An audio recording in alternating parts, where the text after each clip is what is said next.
I will not rest until I have you holding a Coke, wearing your own shoe, playing a Sega game featuring you, while singing your own song in a commercial starring you, broadcast during the Super Bowl in a game that you are winning. And I will not sleep until that happens. I'll give you 15 minutes to call me back. Welcome into the Bro 4 Squad podcast. We're just a bunch of bros drinking beer and talking movies. I am your host, Jeff Hornacek. Let's go around and meet the other bros joining me today. First off, we head into the lab to the mad scientist Brian Banner, a man who I've never seen do a beer bong with his shirt on. Brian, how's it going? Is there a problem with that? No, I think it just... You should just be happy that half the time I have pants on. I don't even know if it's half the time. Well... We're rounding up, I guess. Yeah, I mean, come on. And next, to our enforcer in the paint, Matt Geiger. Matt, I know you had a civil dispute with your neighbor last week over a strip of grass between your two houses and whose responsibility it was to mow it. Did we end up getting that resolved without the use of violence? Listen, his tree hangs over that grass, which he still hasn't trimmed. And it's not asking too much if his slut whore of a wife that does our Bible study can trim her front lawn. It's not so much to ask for him to trim that little strip. Well, very well said. I love how you incorporated scripture into your argument as well. Oh. All right, if you guys listening have not checked this out before, thank you so much for tuning in. We like to break our show down into 3 segments, and the first segment is the most important thing in any bro's life, and that is chest day. So for our 48th episode, we begin with 2018, which is cruising along like O.J. Simpson in a Ford Bronco, and it's hard to believe it's almost halfway done. If our podcast is good at anything, it's doing things prematurely. So we wanted to take a deep breath and go over some of the highlights and lowlights of this year's movies so far. Obviously, 2/3 of us loved Infinity War. We all love Black Panther. So we're going to leave those huge, big budget films out of this because you know what those are about. And I don't think that'd be like a baseball show. Like, you know who's good? Mike Trout. Like, you get it. So we're each going to name our favorite movie so far this year, our worst movie so far, and then a surprise movie so far. So how about we each just go around and name one of our favorite movies so far in 2018. And again, I know it's a little bit early, but I think we've all watched enough film to make these judgments. Banner, we'll go to you first. Anything that's really jumped out to you so far, whether you've seen either in theaters, on Netflix, I don't know if you saw like a independent film. Yeah, I've seen several independent films. But actually, Nope. I'm going to go with the best one as Game Night. I love that movie. I thought it was really funny. Classic Jason Bateman.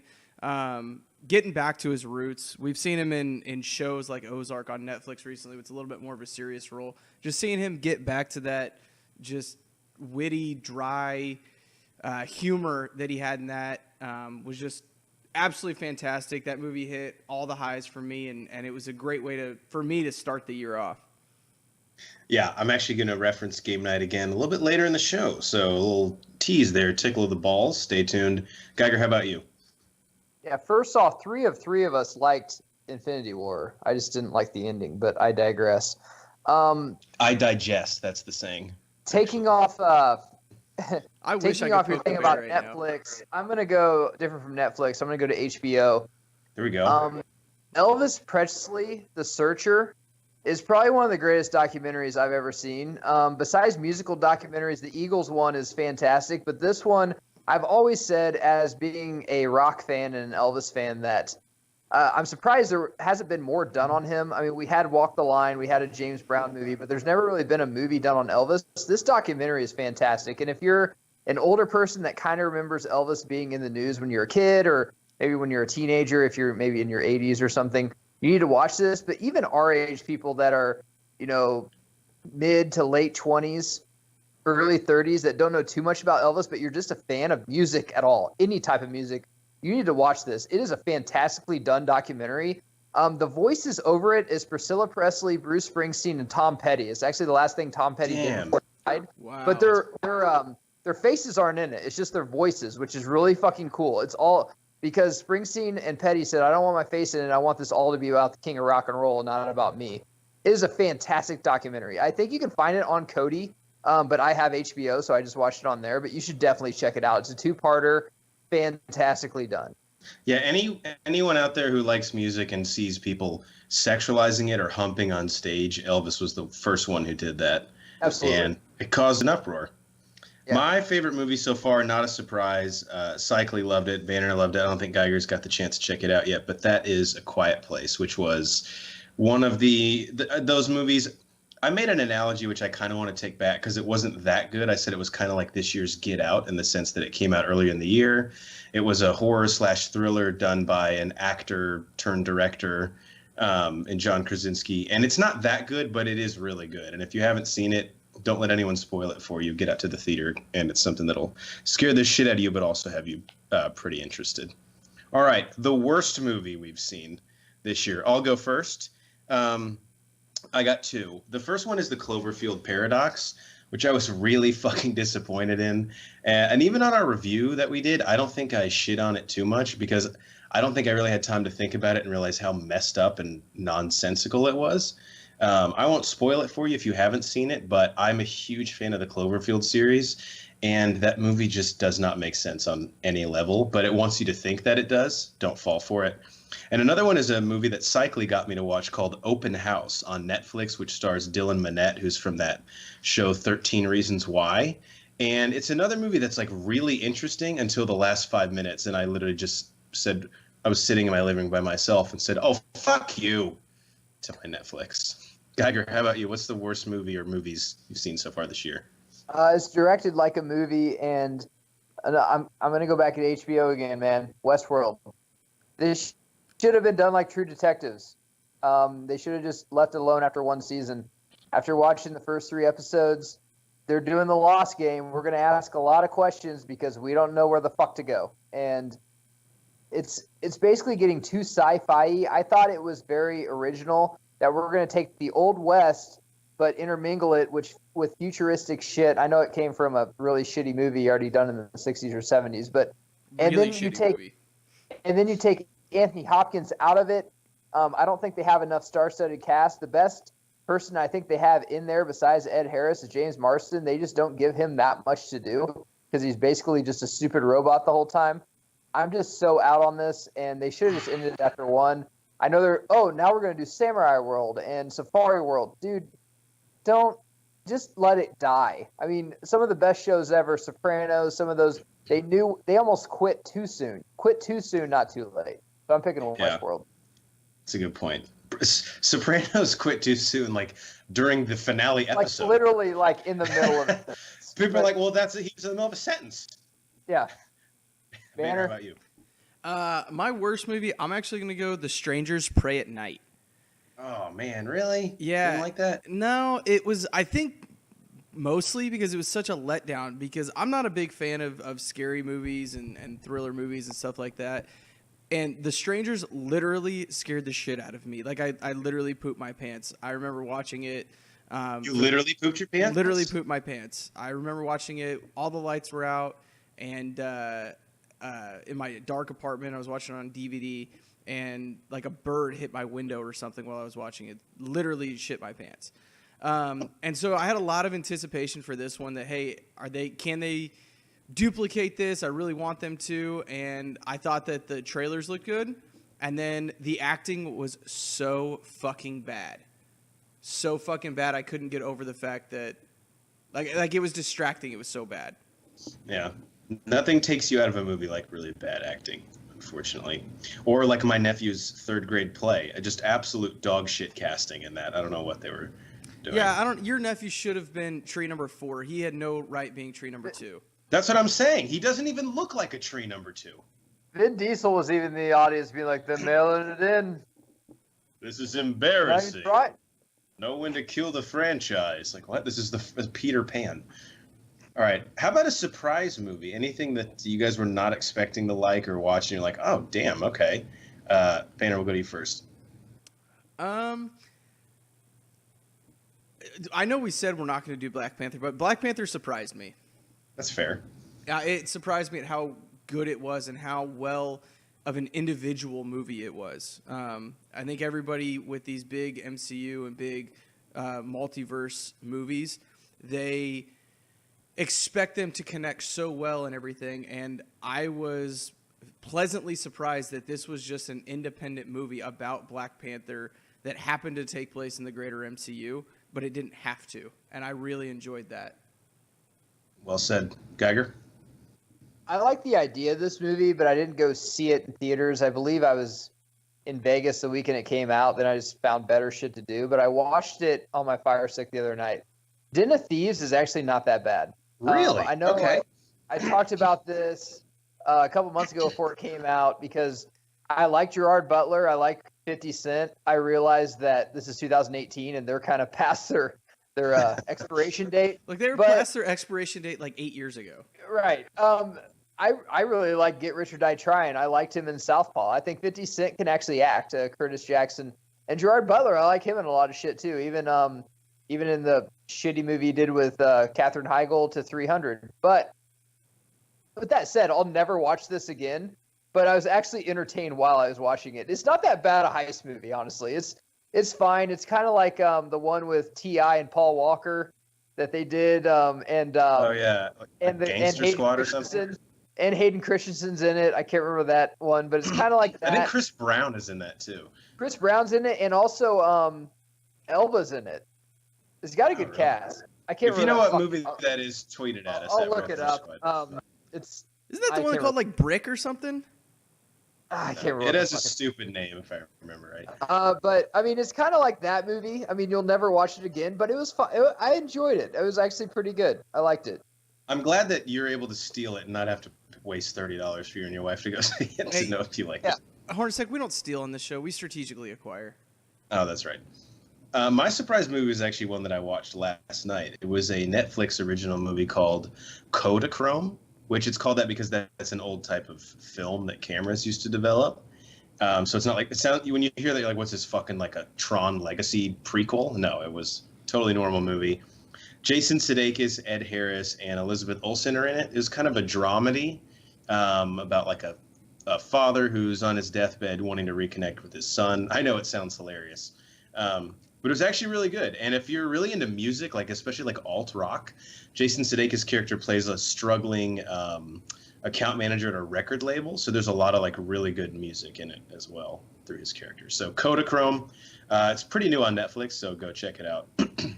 Takers. Takers is the movie. Takers. Banner, Sorry. excuse you. Yeah. Banner. My bad. Banner is called Takers with T.I. You got that? Got it. Takers. All right, guys. Go After rent it at Blockbuster. From Randy Marsh. Yeah. All right, guys. After we do our chest day, we like to move on to the second part of our show, which is our protein shake. So we got a quick piece of news here.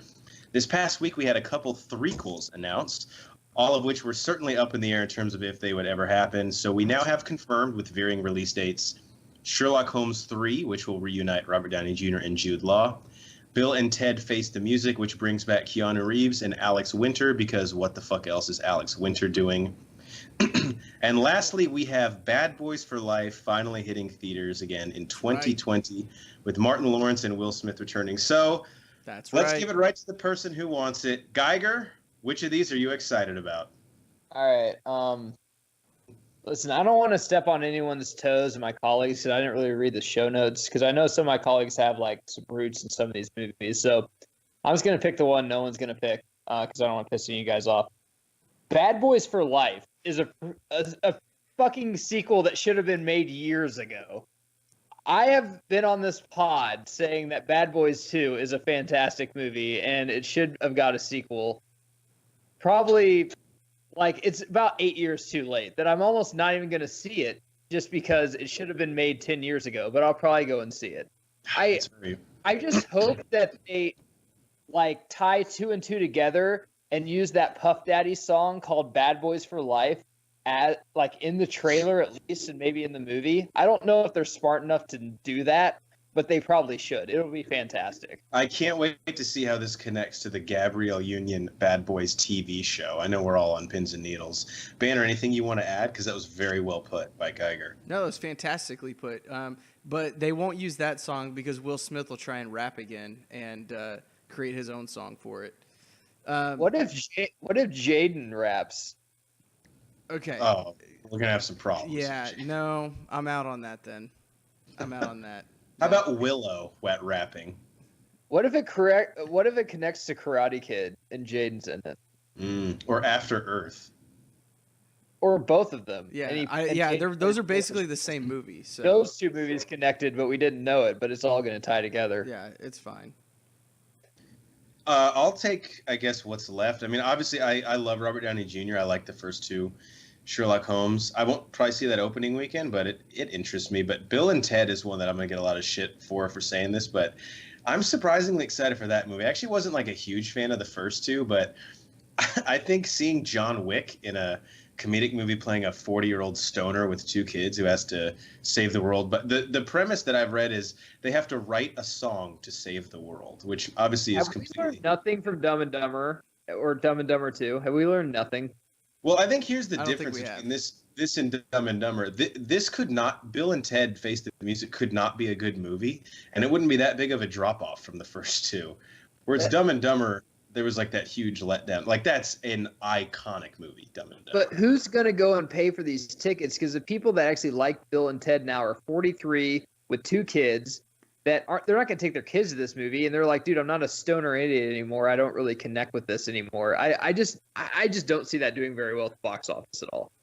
Yeah. I mean, I don't know if there will be a correlation between it being funny and doing well at the box office, but I'm at only least has like a $10 million budget, so like 6 people have to go see it for it to make its money back. And 30,000 of that is going to Alex Winter. There's 3 right here in Cycly if he's not in court. I'll probably let's be honest. If he's associated with us, he's going to be in court. He'll be representing Geiger's fucking neighbor over that lawn mowing dispute they're having. All right, on to the last segment of our show. But first, Banner, I think there was something that you wanted to ask us. Yeah. What are you guys doing after the show? You guys want to get some dinner? No, Banner, we have this. It's in the show notes. There's a setup you're supposed to give. I didn't read the show notes. Are you thinking Italian? I could go for Italian. A little spaghetti and meatballs, maybe some lasagna. I just want some free breadsticks. Yeah. And some salad. You guys think it And could we- afterwards? We will say when they can stop the fucking cheese, okay? And that brings us on to the last segment of our show. Do you even lift bruh? Wow, it sounds like Satan is introducing the segment. Which is our question and answer segment where we dig up some of our favorite questions from around the internet and read them on our show. And the first question we found comes to us from Manu Puri at Monopuri7075, who asks, what are your thoughts on a Bat Family franchise? Because in that no one will say that Batman or any other characters are weak, underused, or etc., as is the case in Justice League. Geiger, as our resident DC fan, and I know you love the Red Hood arc, what would you think of a live-action Bat Family movie in some capacity? Yeah, Marvel Studios, in retrospect, I think have done every movie perfectly. Not every single movie, but as a whole, it's perfect what they did. But even if they had the DC universe, man, Batman is going to look weak in a Justice League. He looks weak in Justice League comics. I mean, yeah, it's cool to have him do detective shit, but after one scene, you're like, let's have him do something else. I think a Bat Family movie is where the DCU should go.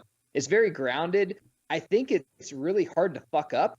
And like you said, Jeff, with Red Hood, Nightwing, Barbara Gordon, Batgirl, there's a bunch of stuff that we haven't seen it yet, really. Other than Chris O'Donnell being Robin, I mean, we could do Dick Grayson. Yeah. We can do Todd. We could do all 3 Robins if we want to, all 4 Robins. It's just something we haven't seen yet.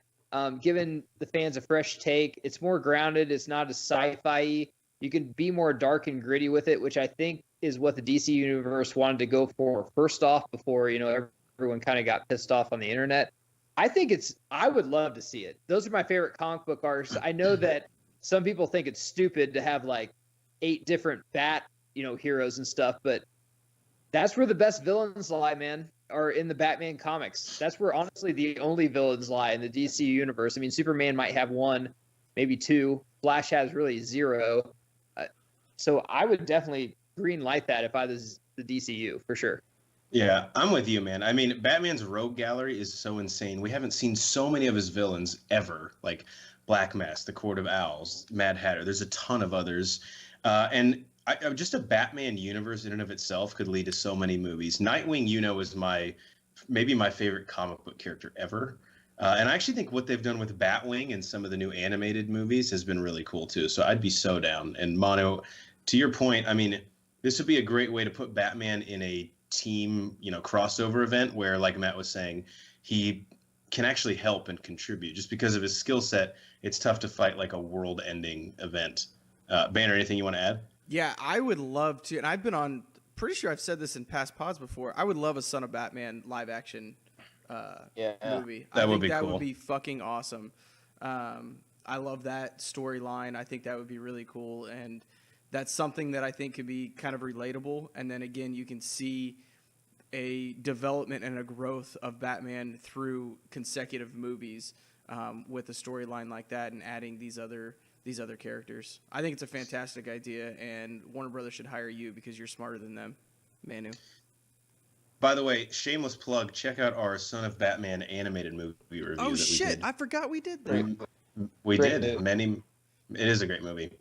Remember Thanks for the question. Talia's tits in that banner? Oh, my God. I still have Oh, her tits are out? thoughts about that. I was just focused on what her character That's was cool, doing. Jeff. It's only in every scene, so you probably That's missed weird. it. Huh. All right. Well, I might have to go back double check that. All right. Our next question comes to us from Benji Black at Tepid Shark Take 2. That's a fucking awesome Twitter handle. And this is a great question. He says, the other day I was looking at the AFI Top 100 movie quotes list, which was put out in 2005. By the way, they need to do a new one of these if that's the last time they did it. And that's kind of his point. Then he says, and it got me wondering what quotes from movies released since then would make the list if it was done today. This is something that, especially for comedy movies, I mean, Geiger and I base our whole personality off of it. We don't have one of our own. We just use movie quotes. So, Matt, we'll just boomerang it again. I'll start with you first. Was there anything that really jumped out at you when you saw this question? Like, dude, this is easily a top 100 quote ever, and it's come out in like the last 13 years. Yeah, if we would have done this episode last week, I probably would have said something different. But actually, after a meeting at work, a colleague of mine said this. He shut his laptop and said, well, time to suck today's dick from Pineapple Express 2008, which I haven't heard. Like, whenever I first heard that from that movie, I would say that all the time in college and stuff. And now I find myself saying it every day. I forgot about that quote. And it's made me go back and rewatch that movie where that, I think he called him Sporty Spice, that high school kid that kind of flirted with his girlfriend, Seth Rogen's girlfriend. But he's like, yeah, off to suck today's dick. So that one definitely should be on there. It's probably, I don't even know if it's the most memorable quote from that movie, but it was like really like cool whenever I heard it. I'm like, I've never heard anything powerful. like that. That's fucking hilarious. Dude, Yeah. there's another great quote from Pineapple Express. Anytime someone tells me something bad that happens to them, I go, fuck Jeff Goldblum, man. Yeah, fuck Jeff Goldblum, man. Banner, you got anything? Yeah, I don't know that this one originated in 2005, but there's 5 of these movies. So why is the rum gone? I literally use that anytime I run out of anything. Yeah. And it's Like, you mean it's about toilet pirates. paper? So yeah, it applies in anything. That's a good one. If it The did first come out Pirates before, came out in 2003, so it's probably after 2005 when the second one came out. Yeah, but I think the thing with these quotes is like you need time to think about how awesome they are. Like just a year and a half or whatever, 2 years when this list would have come out, doesn't work. All right, I have 2. One is really, really new, and then the other's I think from 2008. So the first one is from Game Night, which obviously came out pretty recently. Banner just mentioned it, and you can ask Geiger. I was laughing like distractingly hard when this quote was said in the theater. But in Game Night, it's the scene where Jason Bateman and Rachel McAdams are trying to sneak inside without their neighbor Jesse Plemons seeing them, and they have a bunch of bags of chips. And they tell him that they're not having any type of social gathering, that they were just 3 for the price of 1. And Jesse Plemons says, how would that be profitable for Frito-Lay? So anytime someone tells me something and I don't fucking believe them, that's just basically what I say. And then the other one, which Geiger quotes all the time, is from 21 Jump Street when Channing Tatum says, what do they say about a covalent bond at this school? That's great. It doesn't have much context in real life. I just think it's fucking hilarious. All right, if you guys have any good ones, please tweet them at us because I know we're obviously leaving out like a bazillion of them. All right, our next question comes to us from Solaris Knight at FF Justice, who asks, is there even a 0.1% chance that Hasbro will help the Power Rangers sequel happen, or will they reboot? Hopefully with Tommy as the villain. And that was actually Geiger's spin-off idea right after we saw the movie. But To answer your question, Solaris Knight, fuck yes, this is happening. Now that Hasbro bought them, if they can make 2 G.I. Joe movies and 18 fucking Transformer movies, we're going to get a Power Rangers movie and probably 6 crossovers. Banner, what do you think? Yeah, I think this is really interesting because it's going to happen. There's no doubt about that. But the key there is, are they going to reboot it already? Or are they going to try and build off of what I thought was a solid performance for the most part by everybody? I know it didn't do very well overseas, which is why there's been so much speculation about whether it will get a sequel or not. I think it's too early. I mean, it is Hollywood, so they'll reboot something when something else is still being filmed. But I think it's too early to actually reboot it. I think they give this a second chance and actually give it a sequel. Yeah. Geiger, any thoughts? I don't think they'll reboot. I think they're just going to go the sequel route simply because of this reason. Is because this first movie was basically like Batman Begins, which is it's a great movie, but it's basically like, hey man, tell us the story and let's get to the real villains, like the Joker and stuff. Yeah. I mean, Green Ranger was just gift wrapped it to you. The after credit scene was Tommy going like, this is when it's gonna get fucking good. Even if they have like a bunch of different actors, I think they'll try to get some of them back. Which I know is a big no-no, but after a while, dude, I don't even think I would care. I'm like, dude, okay, this is about the Green Ranger. Let's fucking do this. I don't know if the story's going to really... Mainly because you know the White Ranger is coming in the third one. Right. Yeah, he's going to like go Dragon's. I said it should be Rita, Lord Zed, and Ivan Ooze as the villains. Yeah. So they could have Zed come in this one. I'm just saying, man, it's like no one really cares. Even our generation, I love Power Rangers, man, but I'm like, the first one, I just felt like, dude, let's get through this so I can have a Green Ranger movie. That's when the shit gets good. That's when the TV show got good. So I don't know if it's going to be really like intermingled with the first one, but I think it's going to be kind of a sequel, but it's probably not going to follow the storyline too close.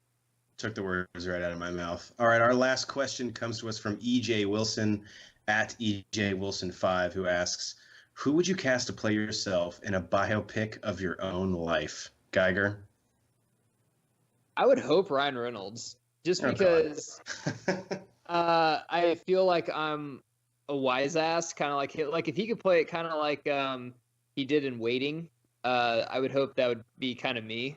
Yeah, definitely him, man. Him or he could just play anything. And whenever I see Deadpool, I'm just like, dude, I hope this is like basically me in life. I hope that I have this outlook on life the way Deadpool does. I hope that I'm just like, I say this all the time whenever like something's like, that was stupid, but it was worth it. When he's like, fuck, it was worth it. Whenever he shot the last bullet. So I'd pick Ryan Reynolds. Yeah. Banner, how about you? The way your hair looks right now, I could see like a young Danny McBride playing you. What do you think? I could definitely see that. I was thinking maybe a Danny Masterson. Oh, okay. Yeah. Definitely. I think I love how people at home now get to like kind of picture what we look like. Yeah. But they're completely wrong. He had rape charges on him, so could you pick someone else? What? I said he had some rape charges, so could you pick maybe someone else? I was also thinking maybe Matthew McConaughey, just because he's fine. Yeah. We know I worship the ground he walks on. By the way, cannot wait for Beach Bum coming out later this year. Probably the most bro movie of the year. For me, this is a guy who's out of Hollywood, but I was always told as a kid that I looked like him, and he could use a comeback. Let's throw him a fucking paycheck. And that's Jonathan Taylor Thomas. Wow. So let's bring him back. Did he kill somebody? Where has he gone? I thought he was homosexual and wanted to come out on Home Improvement, and Tim Allen said no, and then canceled the show or something. Huh. Kind of sounds like me and my dad. Weird. And I'm gonna do. I'm just telling you what I heard. I'm gonna do another cast in my biopic for Nate Thurman. JT is gonna play him in my movie. 100%. And I could see Oscar Isaac as Cycly. Oh, 100% Oscar Isaac is Cycly. Wow, we got everybody. Yeah, there you go. There we go. And on that note, we have Alex English in. He's not. The Bro Force Squad podcast. For the Enforcer of the Paint, Matt Geiger, and the Mad Scientist, Brian Banner. I'm the Mayor, Jeff Hornacek. Thanks for checking us out. Follow us on Twitter, at Broforce Squad. Subscribe to us on iTunes, YouTube, and Spotify. We're actually on that now. Broforce Squad, 3 words. If you could leave us an iTunes review, we would appreciate it. And check out everything that we're doing. And our squad blog, which I wrote a cool one about 90s movies just the other day, on our website at broforsquad.com. Thanks, guys, and we'll catch you next time. We don't have the budget to get it right. Like Tarkin off Rogue One, since he's not with us anymore. We don't have the budget for that shit.